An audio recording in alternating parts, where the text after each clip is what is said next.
না। তাহলে এখন আমি কোরআন থেকে দুটি আয়াত তেলাওয়াত করেছি, এখান থেকে কিছু কথা বলবো। আমার তৌফিক ইল্লা বিল্লাহ।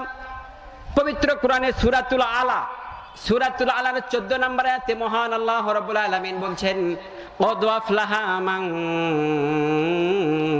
তাযাক্কা।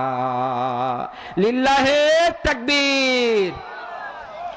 মহান আল্লাহ রাব্বুল আলামিন এখানে সফল কাম ব্যক্তি আল্লাহ বলছেন কদ আফলাহা। যারা আরবি গ্রামার জানেন, আমার শিক্ষক বসে আছেন, ইনি কিন্তু আরবি গ্রামারে খুব এক্সপার্ট। আরো আমার হুজুরেরা বসে আছেন, মাদ্রাসার প্রিন্সিপালেরা বসে আছেন। সম্মানিত হাজিরিন, কদ আফলাহা শব্দের আবিধানিক করতে হলো সফল কাম হয়ে যাবে এই কথা নয়, বরং সফল কাম হয়ে গেছে। মহান আল্লাহ রাব্বুল আলামিন বলছেন কদ আফলাহা, তারা সফল কাম হয়ে গেছে। কদ আফলাহা, তারা জান্নাতি হয়ে গেছে। কদ আফলাহা, তারা পবিত্র হয়ে গেছে। কদ আফলাহা, সমস্ত দুনিয়ার যত বাজে কাজ আছে, বাজে কাজ থেকে মুক্ত হয়ে তারা কোরআনের পথে হাঁটতে শুরু করেছে, তারাই হলো সফল কাম। মহান আল্লাহ তাআলা বলছেন কদ আফলাহা, কদ আফলাহা।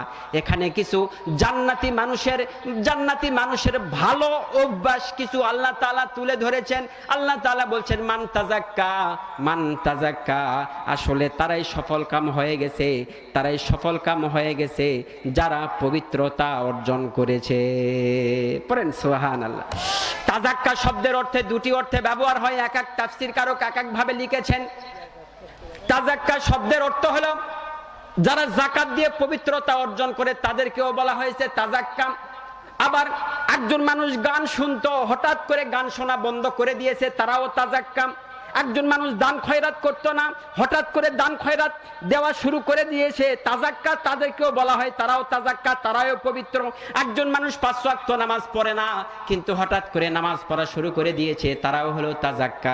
সম্মানিত মাশিরুল হাজিরিন, একজন মানুষের সাথে খারাপ ব্যবহার করে, তারা হলো হঠাৎ করে তারা ওই অন্তরের মধ্যে তারা নিয়ত করলো আমি আর মানুষের সাথে খারাপ ব্যবহার করব না, আল্লাহ বলছেন তারাই হলো তাযাক্কা।